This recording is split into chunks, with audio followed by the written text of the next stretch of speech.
दोस्तों, स्वागत है आपका आपके पसंदीदा प्लेटफॉर्म नोट्सबुक आईएएस में। तो आज हम लोग बात करेंगे जो हाल ही में वन रिपोर्ट निकली हुई है, यानी जो इंडिया स्टेट रिपोर्ट निकाला गया है, इंडिया स्टेट फॉरेस्ट जो रिपोर्ट निकला है 2023, उसके बारे में हम लोग बात करने वाले हैं। और चूंकि ये लेटेस्ट रिपोर्ट निकला हुआ है तो इस पे आपके जो भी जो एग्जाम्स होने वाले हैं हाल में, ये जैसे यूपीएससी हो गया या कोई स्टेट पीसीएस की भी अगर परीक्षाएं अगर होने वाली हैं, तो उसके लिए जो लेटेस्ट डाटा अब जो रहेगा जो फॉरेस्ट रिपोर्ट की, वो यही रहेगी। इससे पहले जो फॉरेस्ट रिपोर्ट आया था वो 2021 का था। जो अभी जो लेटेस्ट आया है वो 2023 का फॉरेस्ट रिपोर्ट है। ठीक है, तो इसके बारे में हम लोग आज चर्चा करेंगे। तो जल्द से जल्द सभी लोग जुड़िए ताकि हम लोग अपने जो मुख्य टॉपिक है, जो इसमें से प्रश्न आ सकते हैं, उस पर हम लोग डिस्कस करेंगे। हालांकि जो यह फॉरेस्ट रिपोर्ट जो जारी किया गया है पर्यावरण मंत्रालय के द्वारा, उसमें आप देखेंगे कि 400 प्लस पेज के हैं, बहुत ज़्यादा पेज हैं इसमें। तो सब के सब पेज जो है इम्पॉर्टेंट नहीं है आपके एग्जाम व्यू से। तो वह मैंने वही चीज़ को लेके मतलब यहाँ पे आया हूँ आपके सामने, जो चीज़ एग्जाम व्यू से इम्पॉर्टेंट है। ठीक है, तो इस पर हम लोग डिस्कशन करेंगे। जल्द से जल्द सभी लोग जुड़िए और अपने ग्रुप में शेयर कीजिए ताकि हम लोग चलें अपने मुख्य रूप से मेन टॉपिक पे जो हम लोगों को आज पढ़ना है। तो देखिए, जो मुख्य रूप से देखा जाए रिपोर्ट जो है, इस रिपोर्ट का नाम क्या है? रिपोर्ट का नाम है India state of forest report 2023। ठीक है, अब आप पूछेंगे कि यह जो रिपोर्ट है आखिर कब से शुरुआत हुआ, इसका किस मंत्रालय के अंतर्गत आता है और कितने वर्ष पे इस रिपोर्ट को रिलीज किया जाता है और कौन करता है? ये सारे प्रश्न, तो ये बेसिक प्रश्न आ सकते हैं। तो ये जो रिपोर्ट है जिसका नाम है India state of forest report जो 2023 है, तो ये 2023 वाला रिपोर्ट है, इसलिए 2023 इसमें लिखा गया है। लेकिन जो ये केवल बात किया जाए India state of forest report की, तो इसकी मुख्य रूप से शुरुआत होती है 1987 से, 1987 से। ठीक है, तो ये याद रखेंगे, 1987 से इसकी शुरुआत होती है। और यह कितने नंबर का है? तो यह है 18 नंबर का स्टेट रिपोर्ट है, 18वीं रिपोर्ट है। यानी 2023 वाला जो रिपोर्ट आया है वो 18वीं है। इससे पहले जो आया था वो 17वीं रिपोर्ट आया था, वो आया था 2021 में। तो आप पूछेंगे आपसे एक चीज, तो आपको ये कंफर्म हो गया होगा ये रिपोर्ट कितने वर्ष पे आता है? तो 2-2 वर्ष के अंतराल पे आता है। ठीक है, यानी द्विवार्षिक आता है। तो ये जो रिपोर्ट अगर पूछा जाए कि जो India state of forest report है, यानी मुख्य रूप से भारत वन स्थिति जो रिपोर्ट है, यह कितने वर्षों पे जारी किया जाता है? 2 वर्षों पे। कौन सा मंत्रालय जारी करता है? तो मंत्रालय की अगर बात किया जाए तो पर्यावरण वन एवं जलवायु परिवर्तन मंत्रालय के द्वारा जारी किया जाता है। अब आप पूछेंगे कि यह जो रिपोर्ट है जो 1987 से तैयार किया जाता है, रिलीज किया जाता है, इसमें मुख्य भूमिका किसकी होती है? तो इसमें मुख्य भूमिका होती है फॉरेस्ट रिसर्च इंस्टीट्यूट की। यानी मुख्य रूप से देखा जाए तो ये अनुसंधान जो है जिसका नाम है वन अनुसंधान संस्थान, यानी फॉरेस्ट रिसर्च इंस्टीट्यूट, जिसका मुख्य रूप से मुख्यालय, हेडक्वार्टर आपसे पूछा जा सकता है हेडक्वार्टर कहाँ पे है? तो देहरादून में है। ठीक है, देहरादून यानी उत्तराखंड में है। तो उत्तराखंड के देहरादून में इसका मुख्यालय है, वन अनुसंधान संस्थान का, फॉरेस्ट रिसर्च इंस्टीट्यूट का। ये जो है आपका स्टैटिक क्वेश्चन है, यहाँ से प्रश्न बन सकते हैं, जो वनडे एग्जाम्स होते हैं उसमें तो बन सकते हैं बिल्कुल। तो फॉरेस्ट रिसर्च इंस्टीट्यूट का मुख्य रूप से हेडक्वार्टर पूछा जा सकता है आपसे, तो हेडक्वार्टर याद रखिएगा, इसका हेडक्वार्टर जो है देहरादून में है। और यह क्या रिपोर्ट जारी किया जाता है इसके द्वारा? भारत वन स्थिति रिपोर्ट जारी किया जाता है। कब से जारी किया जाता है? 1987 से जारी किया जाता है और द्विवार्षिक जारी किया जाता है, प्रत्येक 2 वर्ष पे जारी किया जाता है। अब आप पूछेंगे ये रिपोर्ट तैयार जो करता है वो कौन करता है, किसकी इसमें भूमिका रहती है?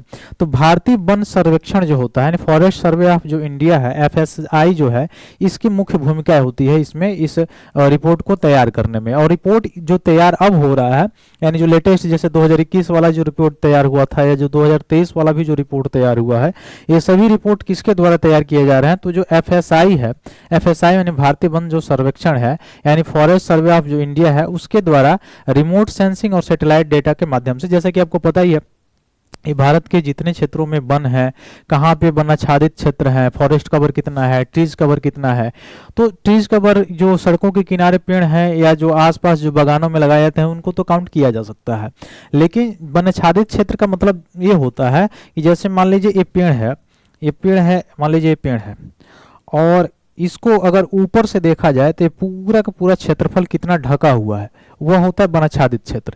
तो उसको काउंट कैसे किया जा सकता है, तो मुख्य रूप से सैटेलाइट्स के माध्यम से किया जाता है। ठीक है, तो यही पूछा जा रहा है। जो FSI जो ये रिपोर्ट तैयार किया गया है, ये किसके द्वारा कैसे तैयार किया गया है, किस विधि द्वारा, तो रिमोट सेंसिंग सैटेलाइट डेटा के माध्यम से और क्षेत्र आधारित राष्ट्रीय वन जो सूची है उसके आधार पे तैयार किया गया। ठीक है, तो यहाँ से तो आपको 5-6 जो है क्वेश्चन स्टैटिक से मिल गए होंगे। अब हम लोग बात करेंगे जो डेटा है, जो वास्तविक डेटा है, जो 2023 में क्या बदलाव हुआ है, कहाँ पे घटा है, कहाँ पे बढ़ा है। यहाँ से प्रश्न आ सकता है कहाँ पे ज़्यादा फॉरेस्ट कवर है, कहाँ पे ज़्यादा ट्रीज कवर है, इसके बारे में पूछ सकता है। तो चलिए हम लोग पहले उसको देखते हैं, जो डेटा है उस पर। अब फॉरेस्ट एंड ट्री कवर जो भारत में अगर देखा जाए कितना है, तो जो डेटा दिया हुआ है उसमें फॉरेस्ट कवर आप देखेंगे तो 21.76 जो है परसेंटेज है, यानी पूरे भारत में 21.76% क्या है, फॉरेस्ट कवर है। ठीक है, इसको याद रखिएगा। फिर ट्रीज कवर की अगर बात किया जाए तो ट्रीज कवर कितना है, 3.41% जो है वो ट्री कवर है। ठीक है, ये याद रखिएगा। अब टोटल की अगर बात किया जाए, ये total forest and trees cover कितना है, टोटल इस रिपोर्ट में क्या बात की गई है, तो total forest and tree cover जो है वो कुल मिला के कितना है, तो वो है 25.17%। तो ये 3 डेटा यहाँ से आपको याद रखना है। क्या, जो फॉरेस्ट कवर है वो है 21.76%, ट्रीज कवर जो है वो 3.41% है, और total forest and trees cover अगर है तो उसकी बात किया जाए तो 25.17% है। अगर आप स्टेट PSC की तैयारी कर रहे हो तो उसके लिए क्या इंपॉर्टेंट है, एरिया भी वहां पूछा जा सकता है। तो एरिया फॉरेस्ट कवर की अगर देखेंगे तो 2.61 एरिया है इसका वर्ग किलोमीटर, और फॉर ट्री कवर की अगर बात किया जाए तो 112,014.34 वर्ग किलोमीटर ये है। और स्क्रब देखिए, इसमें एक चीज दिया हुआ है स्क्रब का, स्क्रब मतलब खाली स्थान जो है, जहाँ फॉरेस्ट है, बहुत दूर दूर पे जो फॉरेस्ट होते हैं या पेड़ होते हैं, थोड़ा सा स्पेस बहुत ज्यादा होता है, आसानी से ऊपर से आसानी से आप उसमें घूम सकते हैं, देख सकते हैं, दूर दूर काउंट कर सकते हैं पेड़ों को, वो स्क्रब एरिया होता है। तो उसकी परसेंटेज बहुत कम है, 1.33% है। ठीक है, तो यहाँ से ये डेटा आप याद रखेंगे। आगे अगर चले हम लोग तो इसमें अगर देखा जाए तो इसमें बात किया गया है कि heavy grazing has come down 35.79 A compare with the 41.04% of 2013।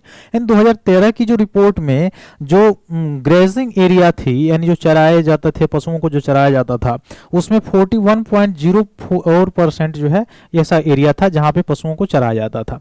लेकिन यहाँ पे जो 2023 वाला रिपोर्ट है उसमें मात्र कितना हुआ है, 35.79%, यानी इसमें जो है ग्रेजिंग एरिया में क्या हुआ है, कम डाउन हुआ है, यानी कमी आई है। ठीक है, अब आगे अगर देखा जाए और क्या डाटा दिया हुआ है, तो इसमें लैंड यूज जो है पैटर्न इंडिया में जो है उससे संबंधित जो डेटा है इसको देखिए।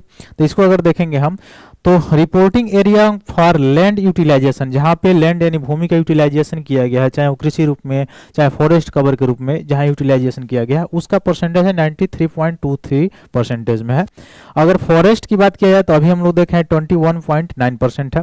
ठीक है, वैसे ही अगर देखा जाए जहाँ पे परमानेंट पास्चर है, अदर ग्रेजिंग लैंड है, जहाँ पे चराने के लिए भूमियां हैं, वह कितना है, 3.13% है। ठीक है, वैसे अगर देखा जाए कल्चरेबल वेस्ट लैंड कहाँ पे है, जो ऐसे ही जैसे खुरदरा भूमि, जैसे अनुपयुक्त भूमि जिसको कहा जा सकता है, जिसका कोई उपयोग नहीं है, उन भूमि की अगर परसेंटेज देखा जाए तो वह है 3.63%। ठीक है, इसको याद रखिएगा। ठीक, और जो नेट सोन एरिया है जहाँ पे बुआई होती है, कृषि होती है, वह एरिया अगर देखा जाए तो वो है 42.89%। ठीक है, तो इस चीज को याद रखिएगा। आगे चला जाए, अगला डेटा जो है, अगला डेटा आपको दिया हुआ है टॉप 10 कंट्रीज में कहाँ कहाँ फॉरेस्ट एरिया कितना कितना है, यानी पूरे विश्व में कौन ऐसे टॉप 10 कंट्रीज हैं जहाँ फॉरेस्ट कवर ठीक ठाक है। ठीक, उसकी डेटा दिया हुआ है। तो सबसे नंबर 1 पे है कौन, रसिया फेडरेशन। तो रसिया में जो है कितना, तो 20% है वर्ल्ड का, यानी विश्व का 20% फॉरेस्ट कवर कहाँ पे है, रसिया में है। सेकेंड नंबर पे आपका आता है ब्राजील, जो विश्व का 12% है। ठीक है, फॉरेस्ट एरिया के, यानी percentage of world forest area के संदर्भ में 12% है ब्राजील का। कनाडा थर्ड नंबर पे आता है, 9% है फॉरेस्ट एरिया का total. United state of America जो है वो 4th नंबर पे आता है, 8% है पूरा फॉरेस्ट कवर पूरे वर्ल्ड का। वैसे चाइना का देखा जाए तो 5th नंबर पे आता है, और इसका कितना है, 5% है। ऑस्ट्रेलिया 6 नंबर पे आता है, और इसका कितना है, 3% है। ठीक, वैसे 7 नंबर पे कौन आ रहा है, डेमोक्रेटिक रिपब्लिक ऑफ कांगो, जो साउथ अफ्रीका का एक मुख्य रूप से देखा जाए तो ये कांगो का कौन सा स्थान है, 7वां स्थान है, और 3% यहाँ पे है। ठीक, वैसे इंडोनेशिया का 8वां स्थान है, 2% 2% है।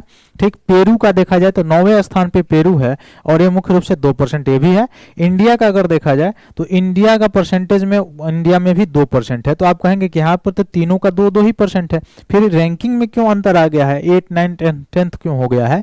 उसका कारण ये है कि इसका जो एरिया है उसमें देखिए इंडोनेशिया का 92,133 है और पेरू का देखिए 72,330 है, बल्कि इंडिया का देखेंगे तो 72,160 है। तो यहाँ पे कमी आ रही है, इसलिए इंडिया जो है 10 नंबर पे चला गया है। ठीक, तो टॉप 10 में 10वें नंबर पर भारत है, पहले नंबर पर आप याद रखेंगे रसिया है। जो विश्व के जितने भी फॉरेस्ट हैं उस फॉरेस्ट एरिया का 20% जो है यह फॉरेस्ट कवर कहाँ पे है, मुख्य रूप से देखा जाए तो रसिया में है। ब्राजील में 12% है, कनाडा में 9% है, यूनाइटेड स्टेट ऑफ अमेरिका में 8% है। तो ये टॉप 10 आपको याद होना चाहिए। टॉप 1 में रसिया है और 10 नंबर पे कौन है, आपका इंडिया है और 9 नंबर पे पेरू है, 8 नंबर पे इंडोनेशिया है। ठीक, आगे चला जाए अगले डाटा की तरफ। अगर फॉरेस्ट कवर को देखा जाए, वनाच्छादित क्षेत्र, तो वनाच्छादित क्षेत्र की क्लासिफिकेशन अगर वर्गीकरण करें तो वर्गीकरण इसमें किया गया है फॉरेस्ट कवर को मुख्य रूप से कितने भागों में, तो यह मुख्य रूप से इसका कवर किया गया है 4 भागों में। ठीक है, जैसे पहला जो आपका क्लास है उसको वेरी डेंस कवर यानी VDF इसको माना गया। वेरी डेंस फॉरेस्ट का मतलब जहां बहुत ज्यादा घने जो जंगल है, जैसे आप देख सकते हैं यहाँ पे, यहाँ इस वाले चित्र को अगर आप देखें तो ध्यान से देखिए, वेरी डेंस फॉरेस्ट यहाँ पे दिखाई दे रहा है। यानी अगर आप ऊपर से सैटेलाइट से देखेंगे तो यहाँ पर देखेंगे बिल्कुल जो भूमि का स्तर है वो आपको दिखाई नहीं देगा, केवल यहाँ पे पेड़ पौधे ही प्लांट्स दिखाई दे रहे हैं। ठीक है, अब सूर्य की प्रकाश भी यहाँ पे आती होगी तो कैसे यहाँ पे भूमि पर पूर्णतः पहुंच पाती होगी, नहीं पहुंच पाती होगी। ठीक है, तो यह वनाच्छादित पूर्णतः वनाच्छादित क्षेत्र है, यानी ज्यादा इसमें वन है। तो ये पहला क्लास जो है उसको कहा जाता है VDF यानी वेरी डेंस फॉरेस्ट है यहाँ पे। तो इसकी क्या परिभाषा है, जहां पे 70% से ज्यादा कैनोपी डेंसिटी होगी उसको कहा जाए, यानी पेड़ पौधों की जो डेंसिटी जो घनत्व कहा जाए वह अगर 70% से ज्यादा है तो 70% से ज्यादा होगा तो किसमें आएगा, VDF में आएगा, वेरी डेंस फॉरेस्ट में आएगा। यानी ये जो चित्र आप देख रहे होंगे आपके अपने दिमाग में बैठा लीजिए, इसके अंतर्गत आएगा। मतलब फॉरेस्ट की घनत्वता ज्यादा हो जाएगी, वनाच्छादित क्षेत्र ज्यादा हो जाएंगे। कब, जब 70% से ज्यादा हो तब। दूसरा आपका वर्गीकरण इसमें किया हुआ है फॉरेस्ट कवर के रूप में, तो वो है MDF यानी moderately dense forest, moderately dense forest MDF।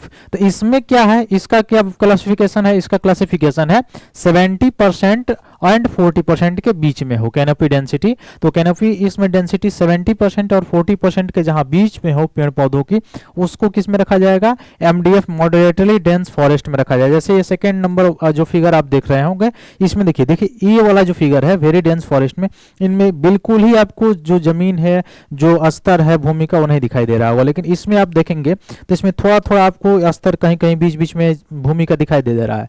तो ये इसको क्या कहेंगे, MDF कहेंगे, मॉडरेटली डेंस फॉरेस्ट कहेंगे।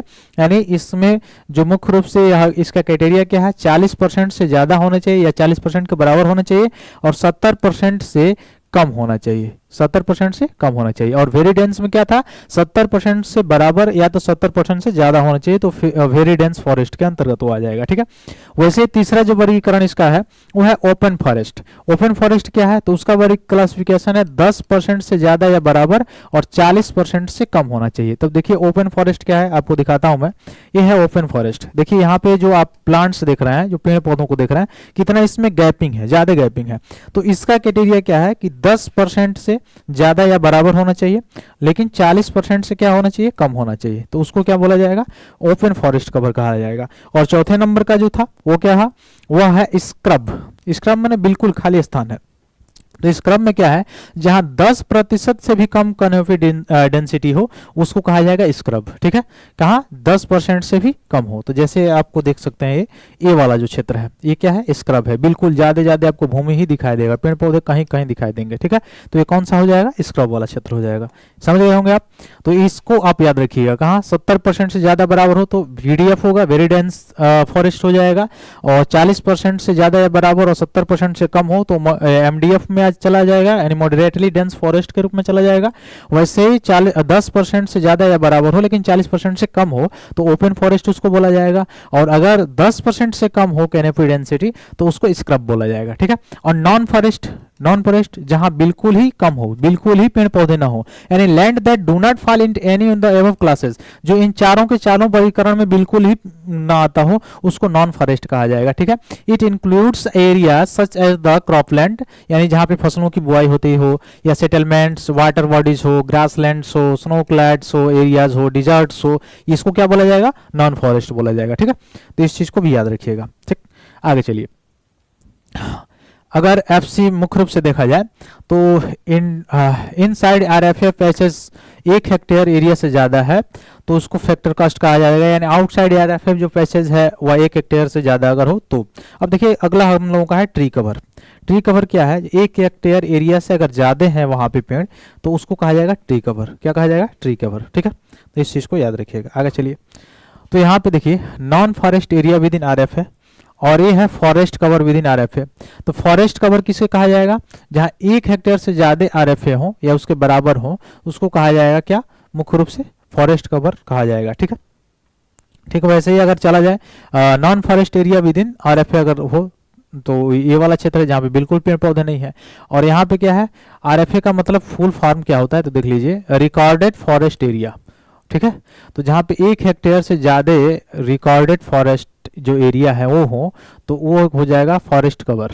ठीक है, फॉरेस्ट कवर। अब यहाँ पे देखिए 1 हेक्टेयर से ज्यादा ब्लॉक है, यहाँ पे ट्री कवर है। देखिए क्यों? क्योंकि 1 हेक्टेयर से ज्यादा टीओफी है, ट्री कवर ऑफ फॉरेस्ट है। ठीक है, तो इसको टीओफी कहा जा रहा है। तो फिर ट्रीज आउट ऑफ एरिया इसके बारे में वर्णन दिया हुआ है, तो ये सारी चीजें आप समझ लीजिए। आगे देखिए, forest and tree cover of India, इसके बारे में अगर देखें तो अभी हम लोगों ने देखा कि 21.76% फॉरेस्ट कवर है, ट्री कवर से 3.41% है।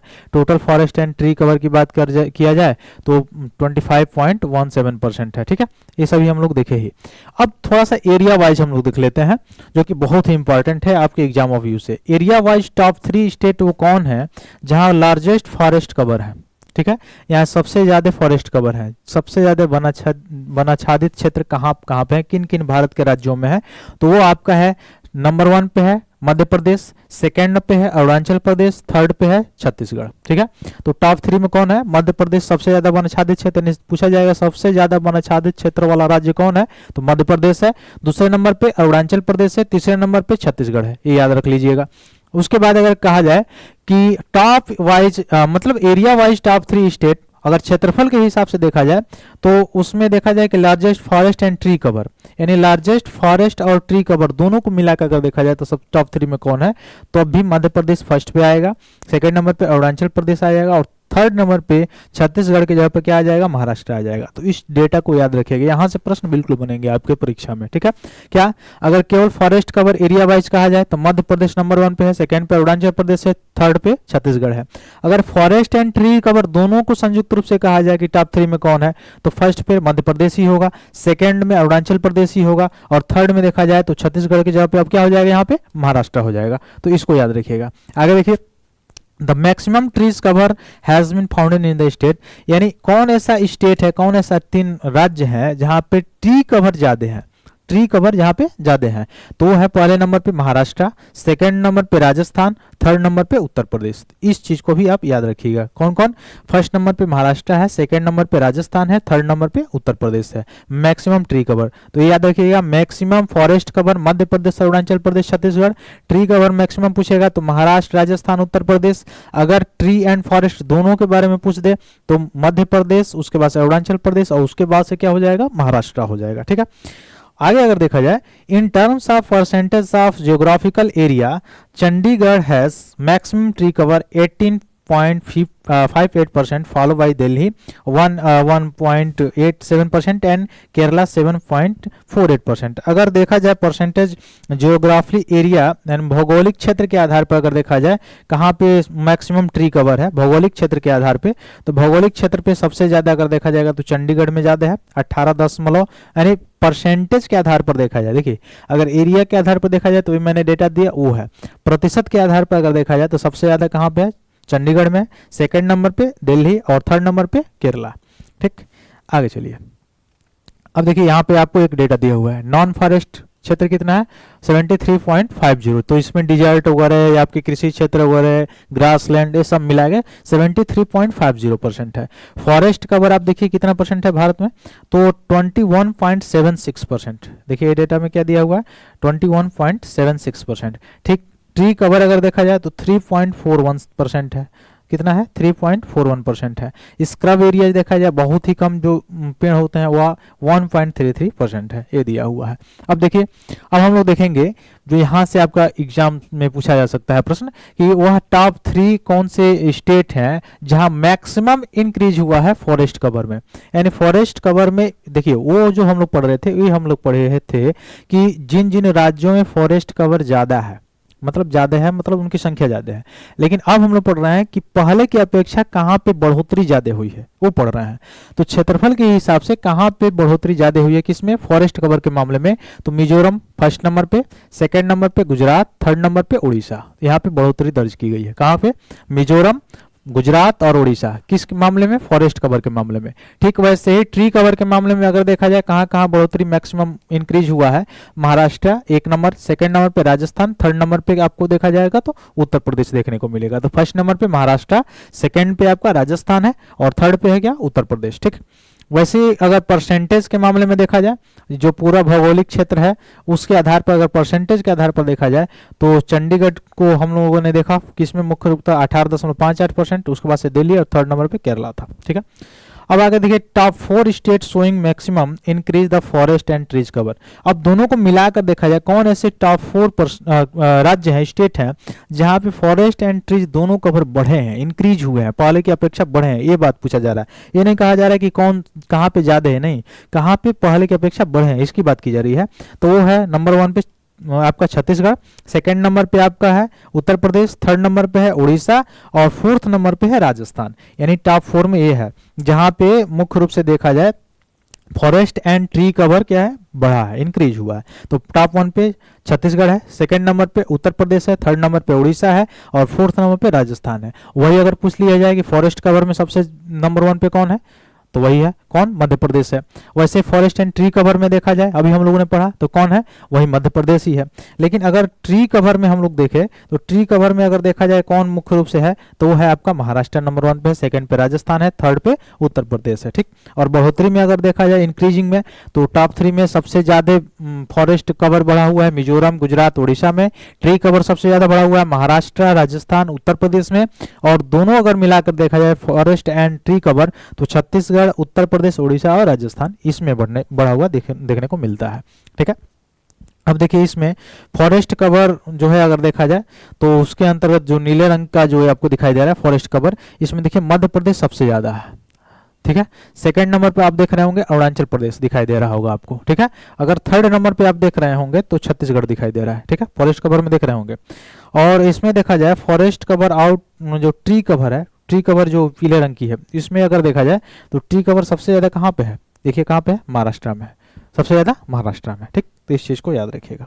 आगे चलिए, नॉर्थ ईस्ट में अगर देखा जाए पूर्वोत्तर भारत में, तो पूर्वोत्तर भारत में फॉरेस्ट कवर अगर देखा जाए तो अरुणाचल प्रदेश हमने बताया है, असम, मणिपुर, मेघालय, ये सब के बारे में। तो पहले देखिए जो वीडीएफ अभी हम लोगों ने देखा है, वीडीएफ क्या है जहाँ पे ज्यादा वन हो, एमडीएफ जो मुख्य रूप से देखा जाए मध्यम वाला, ओएफ माने ओपन फॉरेस्ट है और टोटल मिला के कितना 58,173.96। ठीक है, तो ये सारी चीजें इसमें पहले दी गई है। यानी मुख्य रूप से टोटल फॉरेस्ट कितना, तो ये मुख्य रूप से दिखाई दे रहा है। तो हम लोग पहले देखे हैं जो अरुणाचल प्रदेश में क्या हुआ है, घटा है, पहले का अपेक्षा घटा है।